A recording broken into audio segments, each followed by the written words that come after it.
Mike Rivero, good to have you joining us from Hawaii, sir. Aloha nui nui nui. What do you think of my contraband shirt? I mean, I'm evil. Well, absolutely. Absolutely you are. And it looks really good on you. I have to say that at the same time. Some of the shirts that we have, we get these mixed reactions to. Pretty much everyone sort of gives us stink face with the Eat the Rich T-shirts. But the one about I survived the Bush economy and all I have left is this lousy T-shirt, that one tends to get a lot of laughs.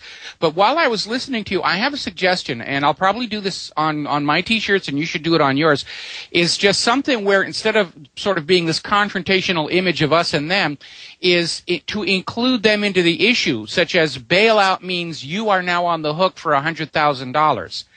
So when the cops are looking at that T-shirt and they start thinking, yeah, that means me as well. The government is sticking me with all these hundreds of thousands of dollars of bills to give to the bank, and maybe start pulling them over a little bit more to our side rather than justifying their paranoia and their defensiveness. Well, no, I agree with you. In fact, I didn't confront the security guard, but I mean, he came up, he was acting like he was buying something. Then he walked right over and looked at my shirt and then looked at the back because they'd looked at me on surveillance camera. And, come down to see this dangerous person with a Minuteman on his shirt. God forbid I wear this yellow one in public. But I thought that was made up and exaggerated. But I had all these shirts printed up, and now I'm wearing them around town and other places, and I'm experiencing it where these cops have really been brainwashed. And exactly, they're having their futures destroyed as well, Mike. They should want to stand with the Gadsden flag. They should want to stand with Paul Revere. I mean, how is Paul Revere bad? Well, you're absolutely right, and the point is, I think we need to start rethinking our approach to the ordinary man-in-the-street police, because you're right, they've been brainwashed, they've been given all these reports that say anybody wearing any of these T-shirts, we're the bad guys. So rather than reinforce that, I think we need to rethink some of our designs to where we say, you and I are really the same against this common enemy. Do you have $500,000 lying around you're not doing anything with? Because that's your share of the federal government's debt that they've borrowed and stuck you with the payments. And obviously it needs to be rendered much more simple and elegant for a T-shirt. But the idea is that if we don't reinforce these preconceptions they've been brainwashed with, we stand a much better chance of drawing them over to our side of the issues. Well, I agree with you. A lot's going on. Greg Palast and others are reporting, basically breaking down the same thing that we've said, because we have the government documents. GM was planning years ago to move to China and Brazil and just, to become completely global. The media keeps billing it as if it's a bankruptcy and socialism and a government bailout. It's not. It's just like tax incentives for companies to leave the United States. This is a tax incentive. And under the NAFTA and GATT rules, under the World Trade Organization rules, General Motors cannot use bailout money to carry out U.S. operations. It has to be open to bidding and be spread out globally. And that's why they said they can't use the economic stimulus money domestically. It has to be spent internationally. And so to see GM fall, to see Chrysler fall in the last month, to see the government now saying they're going to buy up basically the newspapers, where do you see all this going, Mike Rivero? Well, I noticed this morning that our manufacturing index continues to decline, and the bottom line fundamental truth is if you're not making products to sell, you cannot save the economy. It really does seem as if the government simply wants to buy up and own everything. It's amazing. The USSR fell and Russia became capitalist. Now we seem to be heading into this totally communistic, socialistic, fascistic state where the government will own everything. We'll all be technically government employees. But the bottom line is, if we're not manufacturing, if we're not making products to sell, we can't save this economy. We just can't. And every day we get another news report about how the banks are showing profits, not because they're really profitable, but they're playing more of these bookkeeping tricks to take all of these huge losses they're absorbing and somehow through the magic of numbers turn them around and say, see, this is really a profit, buy my stock. And it's rigging and gaming and patchovers.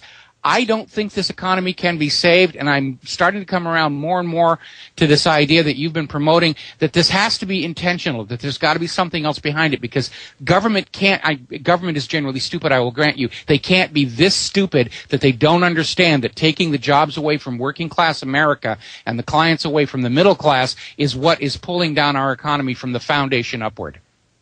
Well, the reason that I've known this was by design was because, Mike, and I know you're not a dull knife yourself there in the drawer, that the IMF and World Bank are the international fronts for the private banking family syndicates that own the Federal Reserve, the Bank of England, the Bundesbank, and others on record.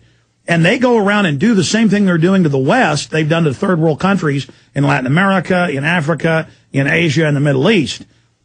Though the Middle East, knew what this was and hasn't been as trusting, and so they're not being as hurt as bad by it, so they get the old-fashioned military invasion because they won't be economically captured. Serbia wouldn't take a globalist-controlled central bank, so you saw what happened there. They hired a bunch of Muslims to attack them. Then when they defended themselves, they said, oh, look, they're evil. And then, Al-Qaeda, the CIA's favorite attack dog, went in against them. So this happens over and over again.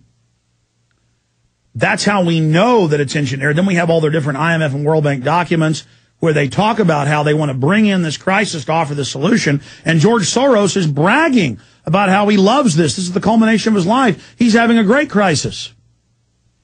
It is. It's rather amazing, but where I think they're going to stumble on this is I think most people around the world are recognizing that what turned an American economic downturn into a global catastrophe was globalism, that all this interlinking between countries. And I think when they stand up there and say we need more globalism as the solution, I think a lot of people are going to they're going to be very, very distrustful of this. They're going to balk. They're going to say this doesn't make any sense. If we've got a house on fire over here, let's not go down the street, chop up the other houses, and throw the wood on the fire to try and put it out, which is basically what globalism amounts to. Absolutely. There's a host of issues to discuss with Mike Rivero today in the 40 minutes we have left with him. We're also going to be taking your calls at 1-800-259-9231. But, Mike, when we come back, what are some of the issues you think are most important you'd like to discuss today? Well, obviously the torture scandal is not going to be going away anytime soon. We definitely need to deal with that. We definitely need to deal with the fact that the U.S. government's handling of the economy is exactly opposite. The good old folks at New Silver Solution. And the website is supernaturalsilver.com. Supernaturalsilver.com. This is something that kills bacteria, viruses, you name it, well documented. They've got it down to a super small nano-sized particle. Supernaturalsilver.com. Check them out at Infowars.com. Supernaturalsilver.com. Yeah, the torture issue isn't going away because they tried to say it isn't torture, but everybody knows waterboarding and raping people's children in front of them, as the Army's own report admits, is torture. Now it comes out what we already knew. The Democrats were complicit all along in going along with this. Bush protects them when they're out of office. They protect him when he's out of office.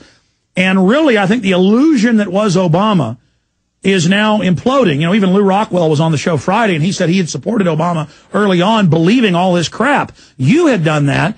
But I think now the fact that we've all been betrayed only illustrates how both parties are controlled. Where do you see this torture scandal going? Well, it's going to keep on growing. It's going to go on festering. I think Barack Obama committed a major mistake by trying to block the release of these most recent photographs because, first of all, it shows he's an accessory after the fact in war crimes. He's complicit in the cover-up. And more to the point, now that he's gone to the Supreme Court and they've given him an additional 30 days to file documents regarding whether or not these pictures should be sealed, it gives the world another 30 days to let their imaginations run free about what the pictures might show. And after 30 days, no matter what pictures are released, people are going to assume they've been altered, they've been airbrushed, they've been faked, they've been sanitized. So it's just made matters all that much worse. We're getting confirmation reports from other sources that these pictures do indeed show the sexual assault of people. And the bottom line is that the U.S. government's credibility on the torture issue or the enhanced interrogation is that somehow these people deserved it and that somehow these methods were necessary to protect lives. But when you get into situations of children being being sodomized in front of their mothers, nobody's going to believe that that had anything to do with protecting national security. And the bottom line is, behind all of it, the real core issue that is the most protected point in this scandal is the fact that, we've had Cheney's come out and admitted Iraq had nothing to do with 9/11. We all know there were no weapons of mass destruction. The entire war in Iraq hinged on the claim that Iraq was aiding al-Qaeda. We now know that was based on a single confession extracted under torture. And as soon as the torture was over, the guy retracted the confession and said, look, I just said that to get you to stop. And now that, of course, people are trying to find out just how we got into Iraq, this individual has conveniently committed suicide or been suicided. And so this is the real scandal behind it all. Forget all the sodomy and the rape and all the rest of the stuff, is the fact that the entire war in Iraq and 4,000 dead Americans and thousands more crippled was based on a confession extracted under torture. We had no real legitimate reason to be there. We have no real legitimate reason to remain. Why are we still in there? Why is Obama talking about extending our troop presence there, strengthening our troop presence there? Another $100 billion war appropriation just passed Congress. Why? What are we doing there?